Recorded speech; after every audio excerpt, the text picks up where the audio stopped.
and you move to the next part, I mean the grammar section, you have 20, no, yeah, you have 25 minutes, no, what I'm saying, 30 minutes. Yes, you have 30 minutes to complete the grammar section, and that these 30 minutes cover the two sections. Okay, so the time is, you get the time over there, and you cannot stop it, right?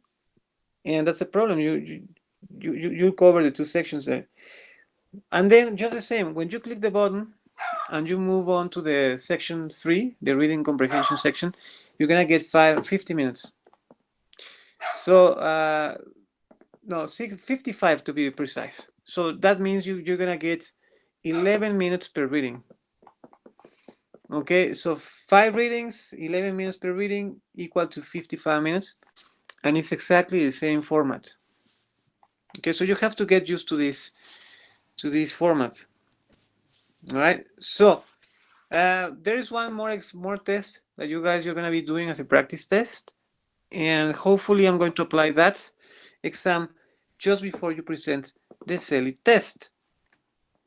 Okay, I promise to cover this structure, the word formation, word form, and it's this. Okay, let's start doing like this really fast analysis about adjectives. As you know, in English, the adjective is placed before the noun.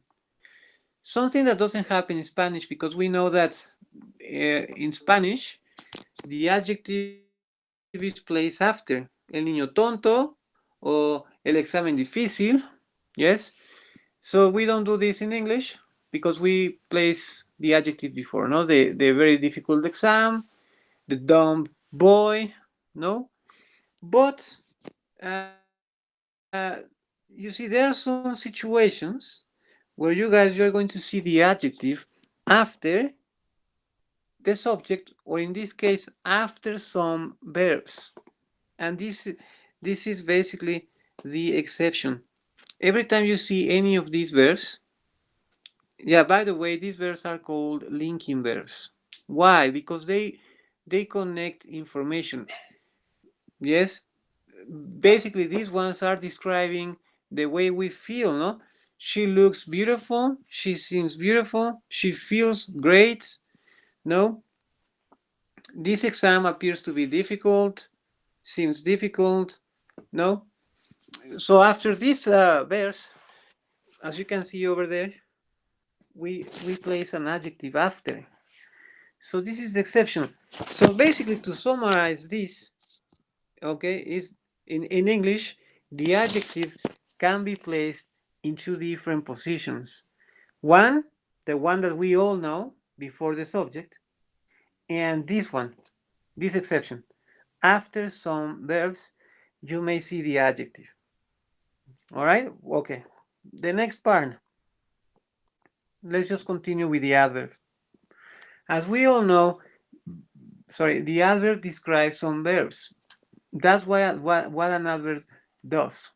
Describe affects a verb. Yes? Now, the problem is that in English, it doesn't exist an exact rule about the adverbs. Sometimes the adverb is before. In other cases, you may also see the adverb after the verb. So you see, so that you don't have any problems or any issues, just remember the adverb always surrounds the verb. Sometimes after, sometimes before. Okay, so here it is. She sings beautifully. So with the verb sing, the adverb goes after. She beautifully sings, that's weird, no? So she sings beautifully. Yes? But let's just say eat. She eats quickly, or she quickly eats. Just the same, after. So she eats quickly. So it's just that, no? Checking whether it makes sense or not. But always consider that the adverb could be placed before or after the verb. Then, is that it? No. Pay extra attention to the adverbs, because the adverbs are the most flexible of all. Adverbs can also describe, can also affect other adjectives. Take a look. Okay, we have a linking verb is, and this dressed is an adjective describing the woman.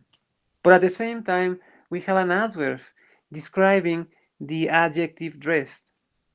Beautifully dressed woman. That's the order, okay? The adverb affects an adjective, and the adjective affects the noun. Describes the noun, affects the noun. Yes? So, yes, an adverb, besides affecting a verb, an adverb can also describe an adjective. Is that it? Actually not, because an adverb can also describe another adverb. But this is not too common, but if you see this is just emphasis. Take a look. She said truly beautifully. You see this truly is just emphasizing the fact that the woman dresses, I don't know, like very, what would that be? Like fantastically, or what would that be? Like quite elegant, if you want. Yes. So these two adverbs are affecting the way the woman dresses. Yes. Like I said, in the end, it's just emphasis. But these are the three things that adverbs do. Okay. But the one that is highly, mostly tested in TOEFL tests is the number one. An adverb modifying another verb. So there are two positions, don't forget about that. Before the verb or after the verb. And that's it. Well, not even close. Other exceptions. Emphasis.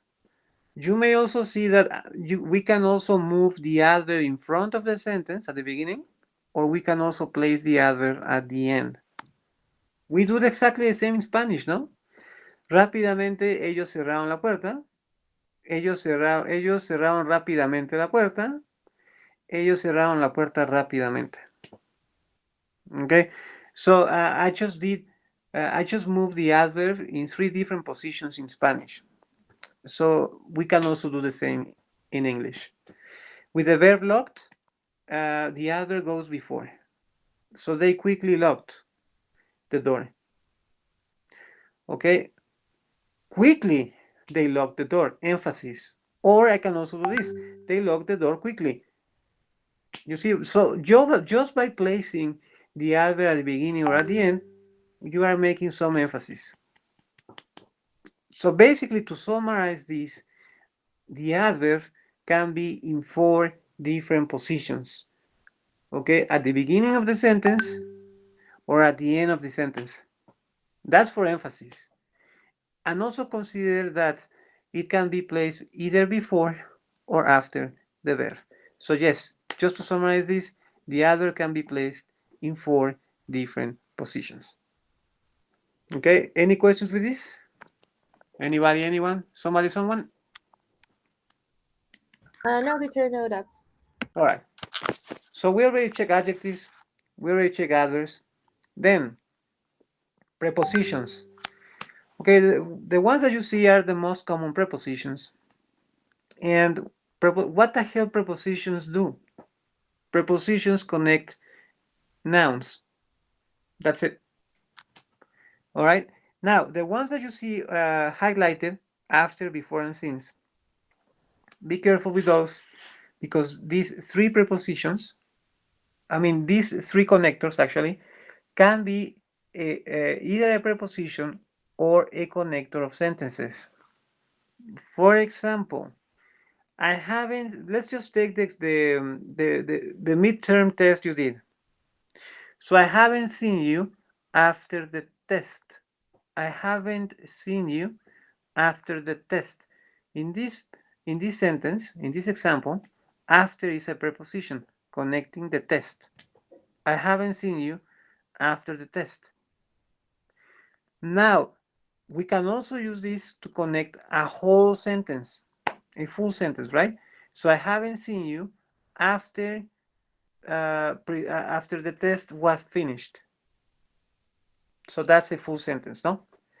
I haven't seen you before the test. Preposition. I haven't seen you before the test. I haven't seen you before I finished the test. So, full sentence. Since.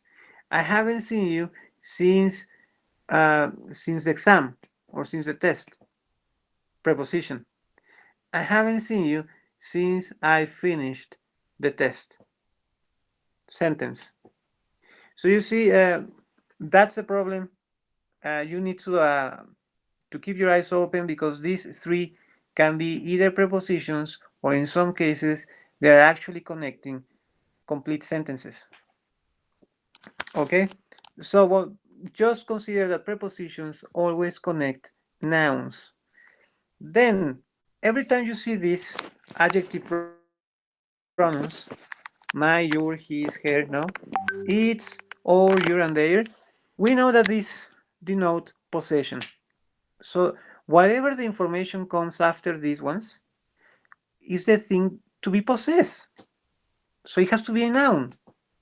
My car, my boyfriend, my girlfriend, my teacher, my class. No, everything that we mention after these ones has to be a noun. Then pay extra attention. Eventually we'll see these ones. In some books refer to these ones as emphasizers.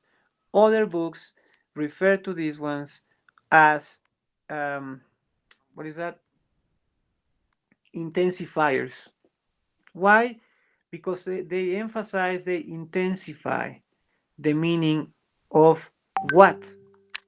Every time you see these ones, they are going to be placed before adjectives or adverbs. Tasty is an adjective, right? Now, there is always this misconception that quite is less than so, and other people think the opposite, that quite is more than so. To be honest, okay, it depends on what, yeah, whether you are studying British English or American English, okay, but quite is highly common to is more common to be used by British people, and so on the opposite is more common to be used by American people. Okay, so um, yes, so let's just consider that so is more than very. To is usually used in a negative context. So is more than very. Rather is a negative is quite similar to to. Rather is also used in a negative context. And quite, and you see the difference between quite and so is not that clear. In some cases, quite is more than so. In other cases, so is more than quite. But you know, um, just to tell you like an exact rule for this, trust me, I've checked. I have plenty of books, and it's quite vague. Okay, so that's why I'm just in the end I'm just putting a limit. You know, for British people, is more they will continue using quite more than so, and for American people, so is going to be the most frequently used intensifier. Okay, but either way, you see, these are always intensifying adjectives. So the pie is quite tasty, is rather tasty, so tasty, is very tasty, or is too tasty. Okay, and we can do exactly the same with adverbs.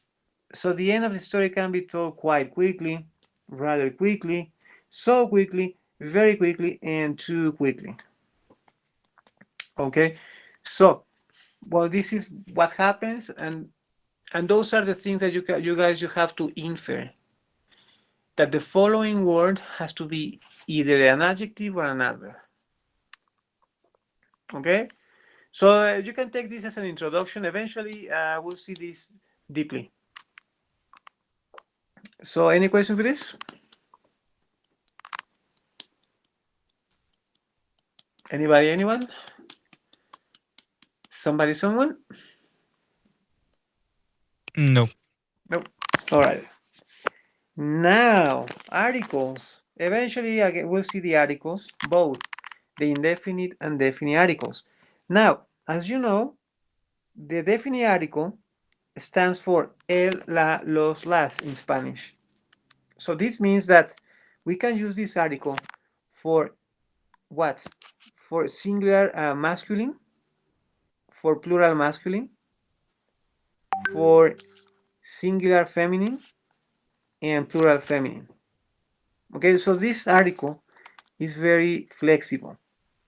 And every time we are using this article, it's because we are being specific.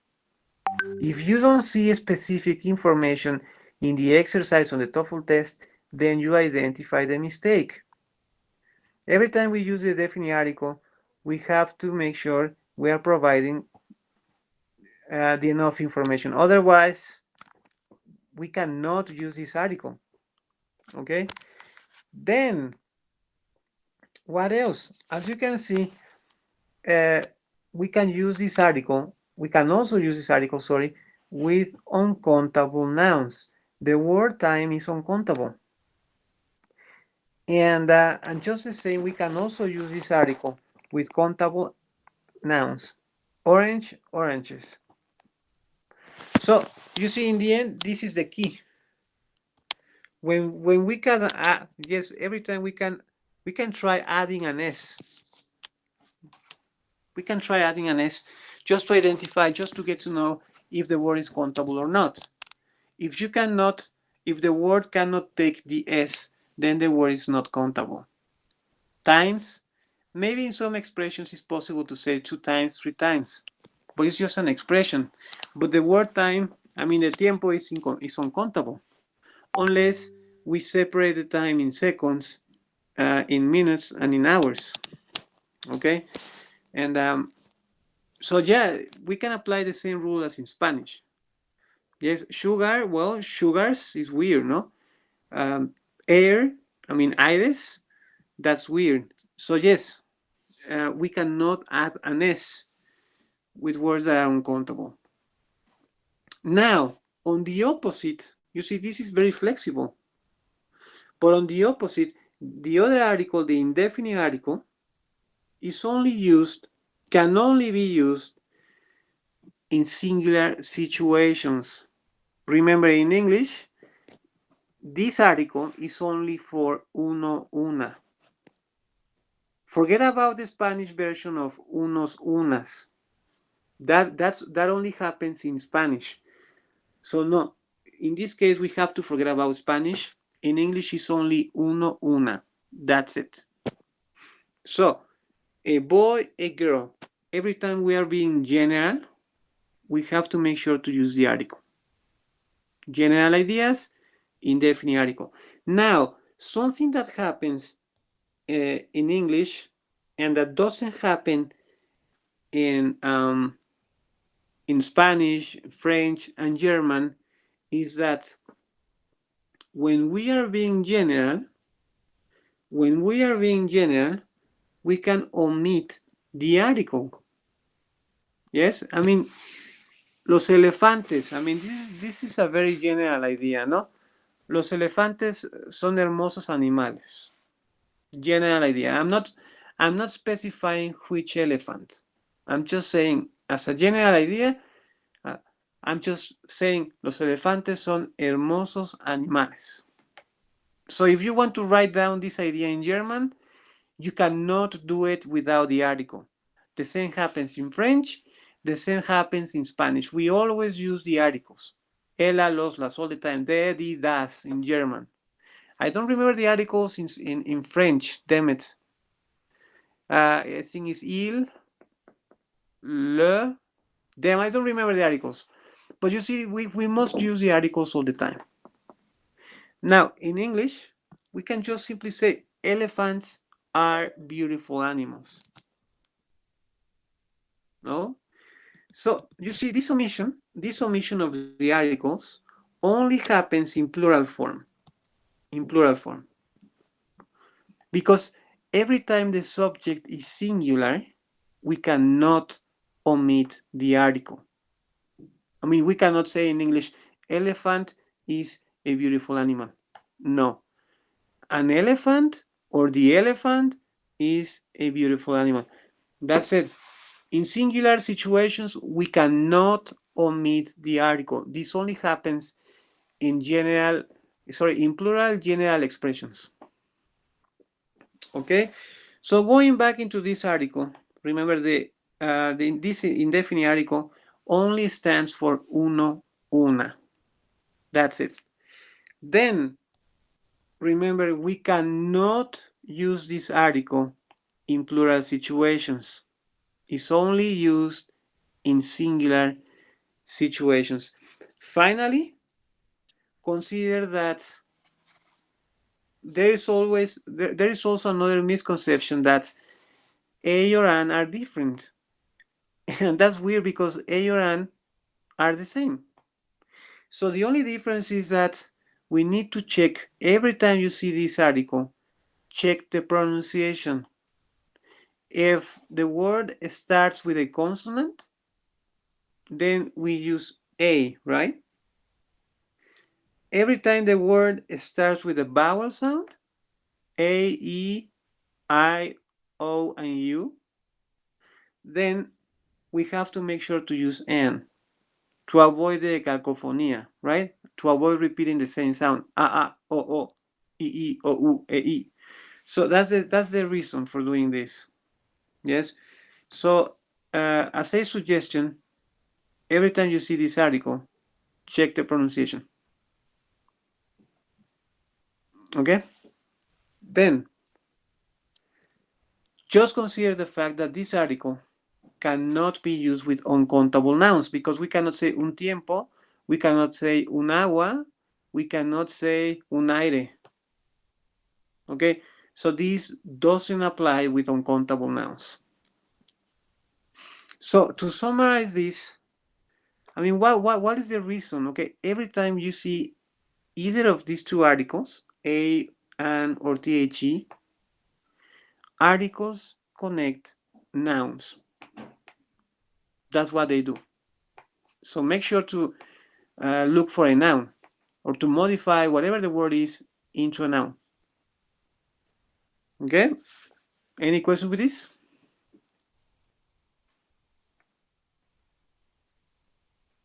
No, teacher. No? All right. Then, auxiliary verbs. As you know, in English, there are 3 auxiliary verbs that we must pay extra attention to. The do, does, or did.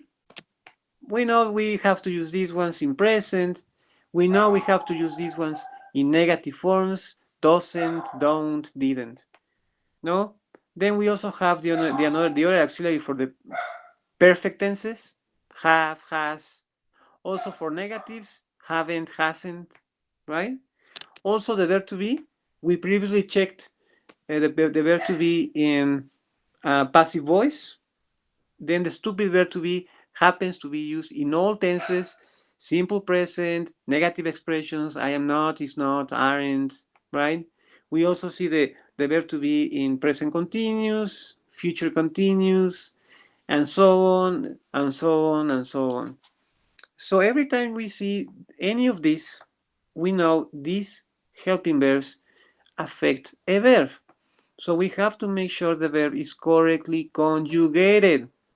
So pay attention to this. I'm sorry. Pay extra attention to these auxiliary verbs. Okay. Also, pay extra attention every time you see modals.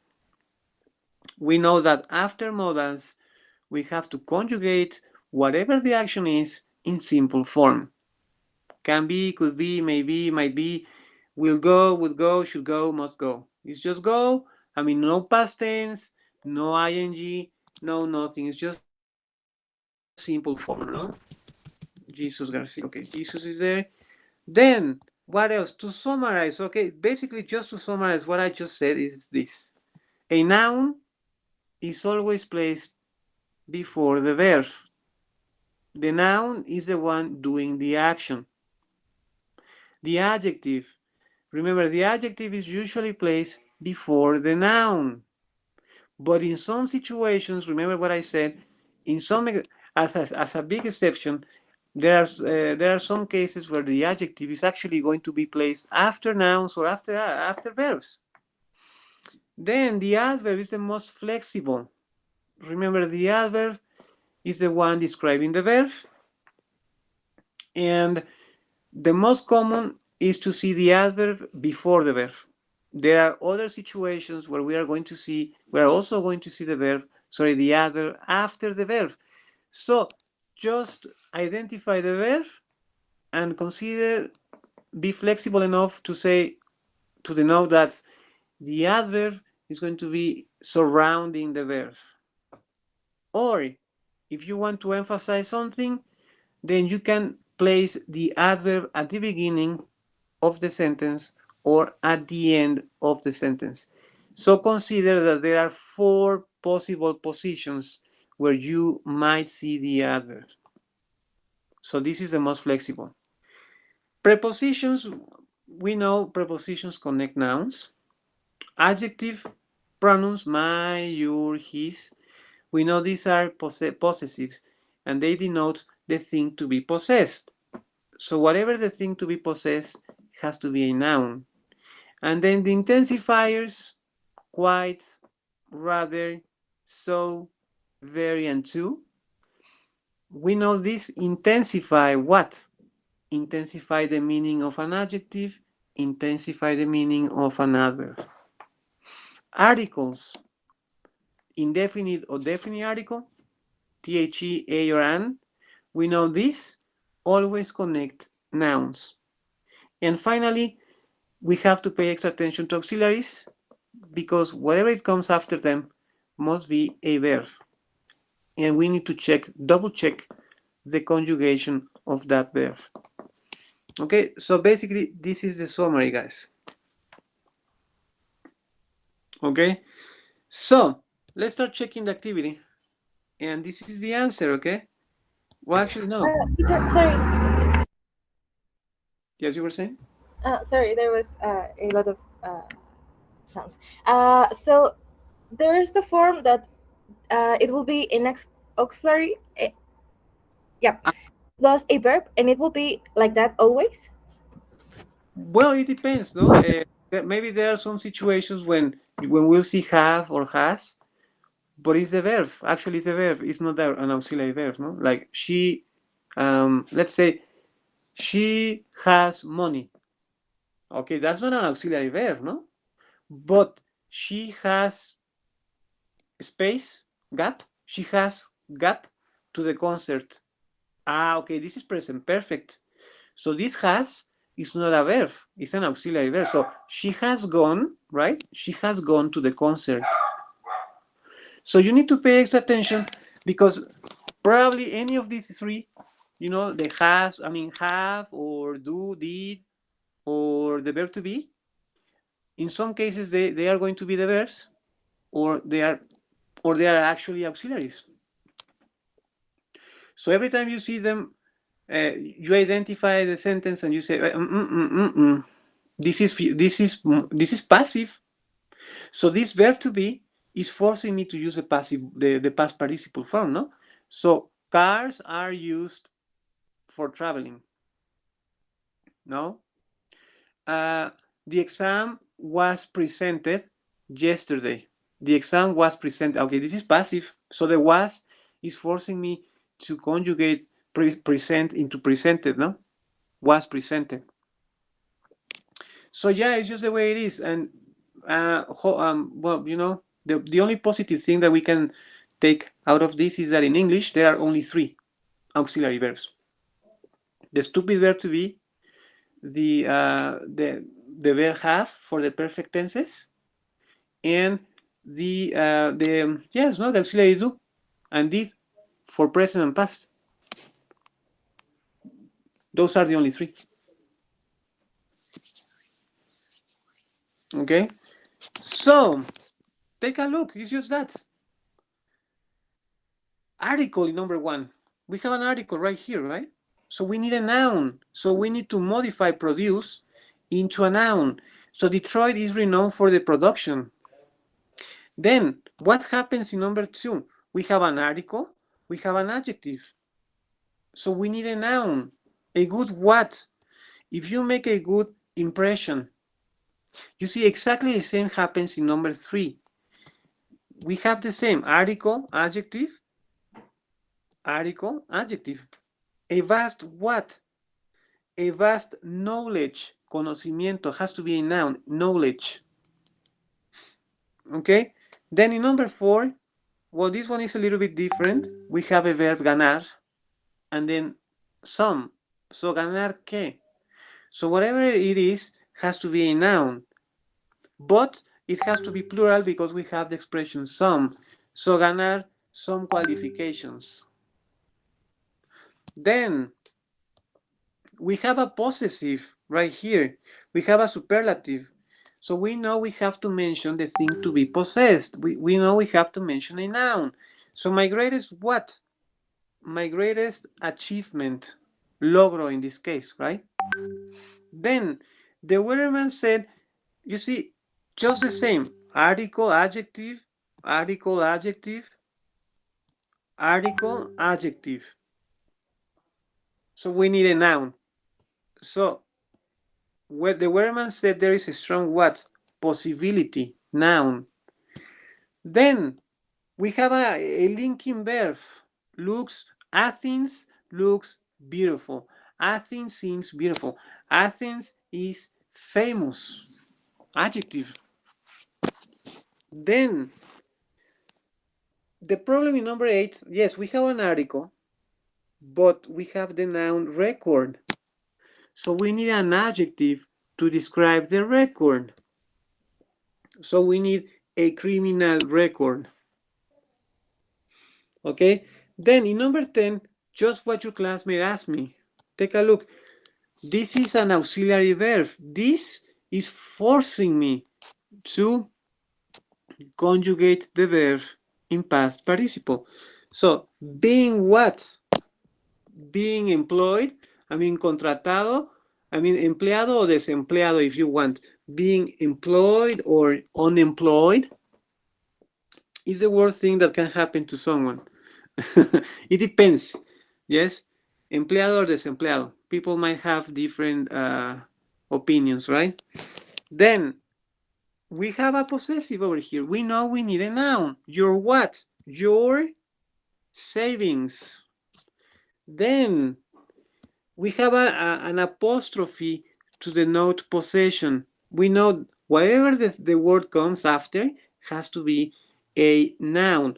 Pilot's what? Pilot's guidance. Guidance. Then it is important to also see the what? Article, adjective, the less what? Well, actually, we need something to describe the sides, so we need an adjective. So the less desirable sides. Then I was surprised at his what? This is a possessive, right? We need a noun to his refusal. That's a noun. Then children are by nature what? Nature is an adjective. Children are by nature unaware, right? Unaware of danger. Unaware. I mean, no saben del peligro, no? So it must be a noun over here, negative noun actually. Then, she's always what? Always is an adverb. We need an adjective to describe the way the person is. So she's always respectful. Respectful.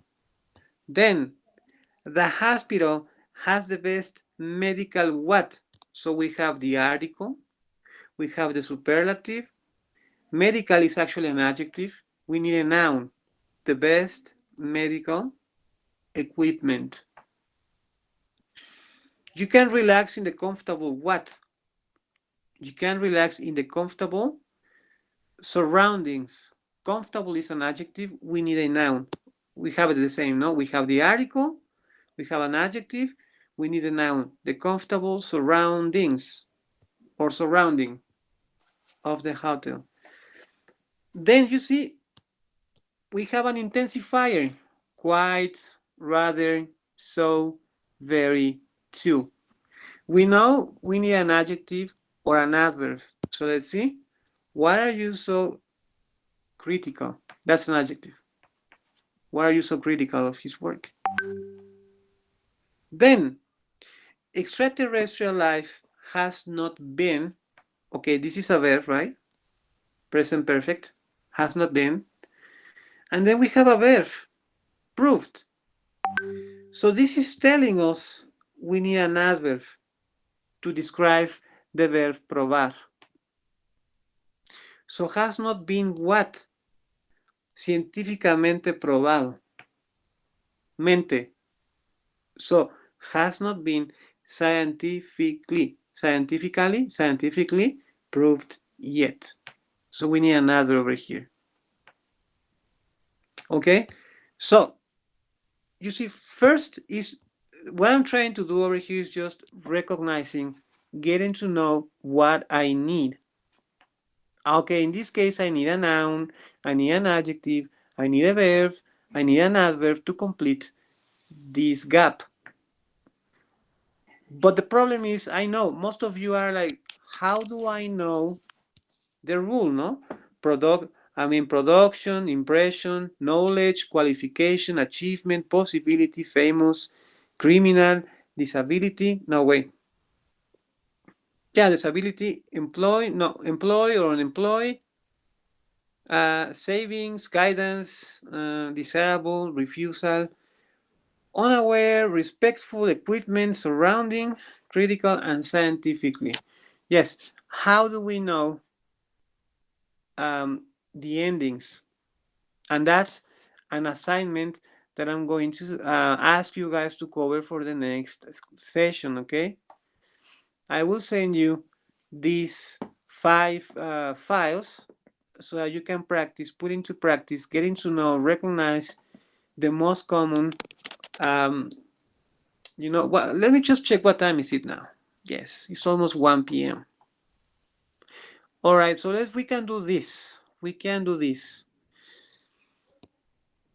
But just if you want, okay? Because I was actually going to be checking the test with you, but are you guys there? Because I don't know if the stupid internet has been, I mean, like 2 hours ago, I just got some problems, but can you listen to me or, yeah? Yes. Yes. All right, perfect. So let me just show you the activity. Okay, here it is. For a second. 23, yeah. Faster, please. Oh, damn, it's gonna take more time than I was expecting. Okay, so I will provide the information that I just showed you. And plus, this is gonna be your assignment, okay? Now, if I let you guys go right now, it means that you have 1.5 hours. So, as you can see, you have 5 different files. So take a look. It's very simple stuff. You see the suffixes to make nouns, isum, ans or ens, nes, ion, ment, no, ship. Yes, you also see other nouns, noun endings. These are more for professions, employer, actor, tourist, musician. Then you also see the most common adjective suffixes. You know, employer, actually, that's weird. Employment has to be, well, a second, there is something wrong over there. But important, careful, economic, careless, management. Well, no, something is wrong with the first one. Don't pay attention to that one. Then expensive, dangerous, natural, capable, and evil. The able and evil, those are very common. Then number 4, the verb endings. Soften, populate, memorize, and notify. The IFE, the IGE, EN, ATE. And also, you see the most common, well, actually, there's only one, right? To form the mente. in English, no, which is the ly. Okay, so it's completely, greatly, eagerly, absolutely, correctly. No, for some reason, yes, it is written completely, but one of the vowels disappear in pronunciation. Instead of completely, we just simply say completely, no? So, well, anyway, so yes, you have to do this. You're gonna have more than 1 hour to cover this. So I'm going to set the time for you guys to do this. Okay, wait a second. Yeah, let's say yeah, why not? You have the 1 hour and a half to cover this. Let's say 14:30. You have, to be precise, like 1 hour and 26 minutes to cover this. So while you are doing this, I'm going to be sending you, each one of you, your exam results. I already have the results, but I'm not going to um, to show everyone's results like that. I'm just gonna be sending you individually, your results. Okay. So this activity is there. Please start working on it now, and within I don't know, just eventually, sooner or later, you're gonna get a message from my part, letting you know about your grade on the exam. Okay. So yeah, it's gonna take me some time because I need to sending an email one by one is just too nasty. But yeah, what the hell, I have to do it. And in case you have some questions or anything you want to complain about the test, please let me know. But yes, there were a few awful grades, if I can say that, but nothing to worry about.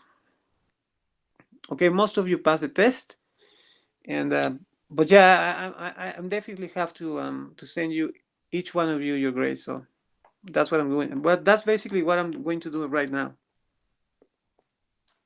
So is this clear? Yes? No? Yes. Yes. All right then. So please, guys, have fun with your activity, and then just hang in there. Sooner or later, you're gonna get the message with your grade. So see you guys. Have a nice and excellent Thursday, and an excellent weekend too. So see you guys on Tuesday. Take care. Thank you. Thanks, Bye. teacher. The same for you. Ciao. Bye, Bye. teacher. Well, thanks to you guys.